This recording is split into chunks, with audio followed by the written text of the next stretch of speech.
Squid Game, The Challenge, took millions of households worldwide by storm when it dropped on Netflix just 3 weeks ago. And I always gotta be curious and check in to see what was actually going down, and I never would have expected what came next. I loved it. I absolutely adored this show and all that it brought. 456 people fighting for the largest prize pool in television history. And it got messy on many levels. And when looking back on the show, the biggest thing you can obviously take away were the games. The way the players were dwindled down until we were left with our one lone victor. And this will be my excuse to talk about this show and what I loved about it by ranking all of the games that were played. Now, I am including the main games as well as all of the tests that were done. And according to my calculations, we have 7 main games and 8 tests, giving us 15 total quote-unquote games that I will be ranking in this video. Obviously, spoilers ahead for all 15 games and pretty much everything that happens in Squid Game The Challenge, so you've been warned. Let me go and break down every game in this absolutely diabolical show of Squid Game The Challenge. The bottom of the list was pretty easy. There are no truly bad games here, but the Kyle and Danny test in episode 1 was meh. I don't even know what to call it. They were chopping carrots, got randomly picked to either give an advantage to someone or eliminate someone, and they eliminated someone. It's a really tense moment at the time when we're watching to see one poor soul get plucked out of the game, but compared to everything else in the show, it doesn't even compare. The second to last spot was also very easy. The only reason this wasn't last is because of the suspense that it brought. But it was the Dokji game. Some of you probably forgot this even happened because literally nothing came from it. This was kinda weird because production just casually called out number 232 Rick for this quote-unquote chore he has to do and brings Steven 243 with him. And they play a fun game of Dokji. You know what I'm talking about, the throw the thing on the ground and you hit the thing and the thing goes flip. You know. But turns out it was a real game and Rick won. And for a split second, you thought Steven was about to get eliminated, our main guy. But nope, they gave Rick a thing. And that was the entire game. Nothing even happened. I don't even know what that thing was at the end of the day. That one moment where Steven almost got eliminated saved it from the bottom, but the rest of it's just kind of weird. There was always a clear bottom 3. And the dice game rounds that bottom 3 out. The show basically admitted after the fact the dice game was a backup used to get down to 9 players for the next game. And it showed. I like the concept of the game. You can choose to roll for yourself or roll for somebody else. And if a 6 is rolled, whoever you rolled for is eliminated. And there was some fun with the Mai and Ashley drama, but everybody else played quote-unquote honorably, and it kind of took the wind out of the sails and was literally just random RNG until 3 people were eliminated. All games moving forward at least have something, a moment that I really enjoyed and will remember from the season. But the phone game is just the lowest of them. That dude, player 198, is really weird and I don't particularly like him. So seeing his lust and disdain for wanting to eliminate 432 turn into that twist of being at risk of elimination was electric television. And seeing him scramble for 2 minutes to try and get somebody else to pick up the phone and his only argument being, "No, they said convince someone to pick the phone up if they want the chocolate muffin." Bravo. This was good, but it's a smaller moment and everything else gives me something more. The public vote was really fun and juicy for drama. The downfall of Lorenzo could only have been satisfying from this test specifically, getting called out by Leanne because he didn't want some damn apples. And I love me a good public vote that causes drama and tension between everybody. The only reason this isn't higher on the list is because the format is a little scuffed. The first person to vote for somebody will show that up on the board, but anybody who votes for somebody already on the board remains anonymous. Pretty much the first 3 people's names on the board are screwed, and it's nearly impossible to escape that. So there wasn't any suspense from that aspect. Just got good drama from Mother Leanne. This might be a hot take, but next is gonna be marbles. The drama is great. I love the concept of the marbles game, pinning best friend against best friend. And the Jackie and Tim fight was good drama and kind of came out of nowhere, but as a television moment, there is a flaw with marbles. There are around 30 pairs playing all at once, and they're unable to show everything that goes on. And playing marbles to begin with is kinda boring. We lost a ton of really strong characters from the first half of the season in a very unceremonious way because you can't show everything. People like Jada and Cheney go out, and we barely saw them at all this episode. It just kinda happened. And that fight between 399 and 065 was really dumb. 065 clearly has a certain way he thinks and views life, and that was on full display here, but in a game of life or death, I don't disagree with his strategy. But they clearly couldn't come up with a clear way to determine a winner, and both got eliminated. And I think they played very poorly and both kind of deserved it. It was just too much going on that I couldn't digest all of it, and it turned into a mess where I didn't really even know who actually made it past the game. I love a safety chain, and I especially love that Squid Game The Challenge did a safety chain. The 9 women all coming together to even out the numbers in the top 20 was wonderful stuff. And even with some hiccups along the way, that made it way more exciting. And then Trey by the skin of his teeth making it by into the top 20, I'm sure was an awesome moment for everybody who was rooting for him. And then Mr. Dan being one person short of making it actually was a fun plotline because he was kind of the narrator of the entire game. I have nothing bad to say about the safety chain, it just wasn't as good as everything else I'm about to mention. Oh man, a divisive game coming up. I don't know if this is a hot take or not, but despite the game for $4.56 million being rock, paper, scissors, I enjoyed it. It's an insane concept to have the final game, winner takes all, be complete luck, but I was kind of living for it. Had me out of my seat, waiting to see what key would work, what key doesn't work, who's gonna win, if Mai was gonna take it all or Phil was gonna swoop out from under her and win by pure luck. My winning did feel right, and I was really happy for her, and it ended the season well. Even if not the big gravitas the final game may deserve, it was fair, it was fun, and that's all that matters to me to get to number 8. I'm a sucker for drama, and the dinner button game was all the drama. These 2 games they did in the finale felt way more intense than a lot of the other tester games done. And even if the game is pure luck, hit a button, hope for the best. I was on the edge of my seat watching. And there is some good drama about who goes, hits a button in what order, with Mai taking charge and getting the gray button while Sam takes one for the team, guaranteeing Phil basically the final 2, and seeing if Sam's gonna join them.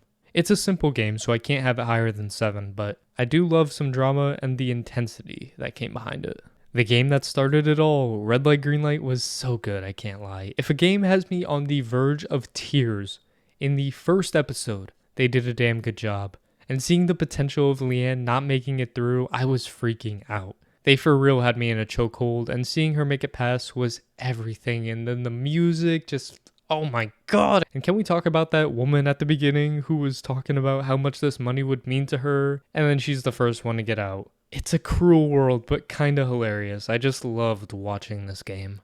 How am I going to hate on a game of Heads Up 7-Up? The Circle of Trust was really fun, and when we had a couple of games in a row that relied on teamwork, this game was truly individual and left everybody to their own merits. And when you're so close to $4.56 million, I needed this. Mai and Phil absolutely carried with Mai's correct guess, Phil guessing correct back to back, and the final 4 round not revealing who it was until the very end was great editing. An all around great game that was super high stakes. The only reason it's not higher is because it didn't feel that high stakes until the very end. They're that close to life-changing money, but it didn't feel like they were that close to life-changing money until about the final 4. Some say the peak of the show was right here. Episode 5, the best test in the entire series, the Jack in the Box test. There was a clear top 4 with these games. These are the top tier games to me, and oh man, Jack in the Box was so juicy.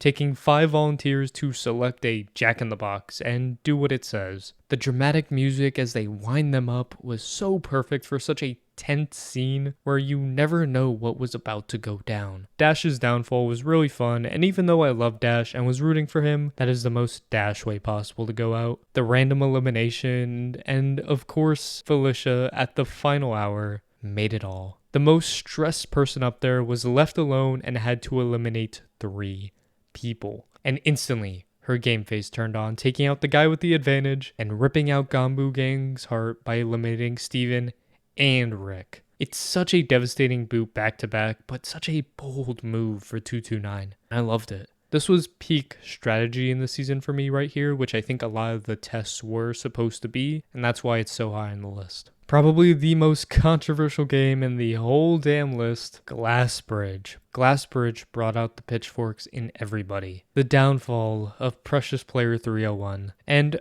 I loved watching him on the show, but I'm gonna get this out of the way. Do not come for Ashley or give her all of this hate she is getting. First of all, this is an edited show. It has been announced by multiple sources that Ashley not jumping when Trey asked her to did not happen. It's confirmed by Trey himself. They wanted to paint a narrative and that's what they did, and yet y'all still don't really give a damn and threaten her life and all of these horrible things. You can root for somebody on a TV show, you can dislike somebody on a TV show, but keep it to a TV show and leave her be in her real life, please. Like, goddamn. I understand that you can dislike Ashley, just don't do any extreme things that mess with her actual life. Anyways, onto the Glass Bridge itself. I loved it. The claw machine before the game to determine who got what number was so cutthroat and such a good idea. I like the innovation to have everybody take one jump, basically giving everyone a 50-50 shot of making it through. And TJ falling right after his inspirational speech had me laughing out loud. Trey succeeding at 2 jumps when I'm on the edge of my seat. Perfect. All of that was great. The only issue is the end was kinda bland. I still enjoyed seeing who was gonna make it through, but at the same time, all the people who fell at the very end of the test were nobodies in terms of screen time. I can't really put it over my top 2 despite the really great moments with TJ and Trey. Into the top 2, and both of these games had my favorite moments from the show. And it was never in doubt how amazing both of these games were, but my number 2 is gonna be Warships. This was the game that had me on the edge of my seat the longest, and held so many main characters' lives in the hands of pure chance. The first game was the complete downfall of Brighton, from realizing it's not tug of war to losing all agency in his little boat, and then being so close to staying by his chinny chin chin, only to get eliminated as all of the world erupted in cheers. The second game gave us the lovely man that is TJ somehow, someway making it through without losing a single person, letting the mother and son duo survive by one piece. The third game was Bee's breakout, one of my personal favorites from the season, and her complete domination. And of course, the final matchup was probably the best of them all. The Gangbu game versus some nobodies. But Gangbu gang was backed up against a wall. Both teams are down to their final shot. In Gangbu gang, if they hit, they win. If they miss, a massive chunk of their team is out, including Dan, Rick, and Steven. And I was genuinely tricked by the editing. I thought they were done for. I thought they were going to miss, and it was going to be tragic. So, when the shot falls, and they sink that ship, I screamed. I was so excited. Oh my god, it was everything I've ever wanted. So much drama, so much suspense. And when a show has my stomach tied up in knots, they did a damn good job at giving me great television, which is what this game was. But it's not quite number 1. Number 1 was always going to be number 1, because Dalgona delivered in every category. One of the best decisions production made was letting the first person in each line decide what shape they were going to choose for the entire group.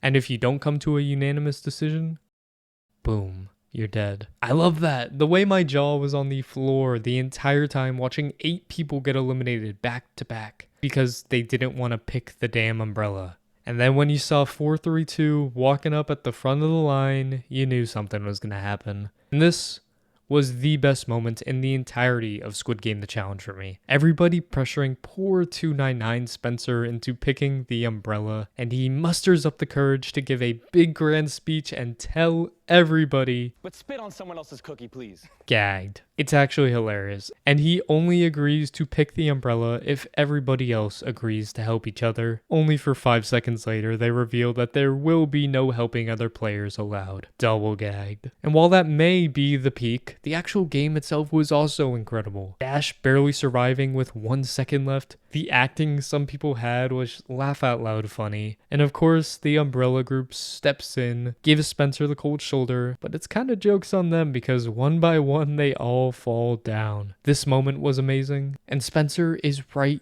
there. He's reaching the end for the win.